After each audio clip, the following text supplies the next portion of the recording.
WOMP expresses the complaint of the working class, but in a weird, twisted way. It expresses a painful contradiction, since their labour, the building of castles and houses, is a project they are involved in which completely limits their freedom, since those castles are going to be trampled all over by those who use them. There's no way of reaching a compromise. No matter how good their working conditions become in this system, they will always be trampled over because that is the nature of the way their labour is being used. A house or a castle will be trampled over because that is the nature of its use in this system. Womp King's complaint is dreamlike because he is not a human builder who builds houses with bricks. He is a brick, the material itself used. Furthermore, Womp King is a king, a person traditionally representative of the owners of the means of production, and thus somehow the opposite of a member of the working class.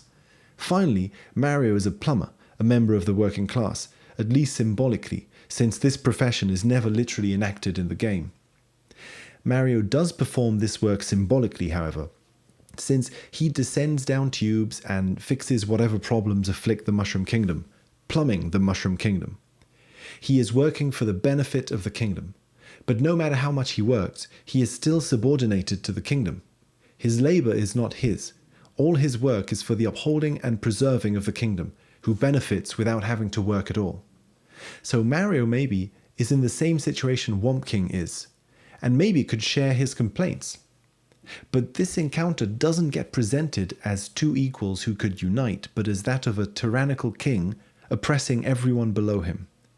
How weird then that this complaint expresses the suffering of someone who gets stepped on by a tyrannical king, and that his anger gets channeled towards Mario as if Mario here were the king instead of a worker. The result of this encounter is that Womp King learns his place, swiftly forgets about his previous plight, gives up on his revolutionary impulse, and uncomplainingly gives all authority back to Mario. But wasn't Mario the hero, liberating the land from this evil despotic ruler? Why are both readings given at once?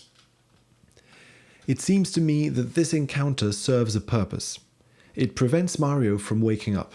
It portrays the owner of such a complaint as a ruler who needs to be deposed, and thus Mario, the hero, as someone who couldn't possibly have such a complaint inside him, right? It distances Mario from the possibility of feeling these rebellious feelings, if he were to harbour them. This helps the kingdom, since all rebellious feelings are seen as something only evil kings have.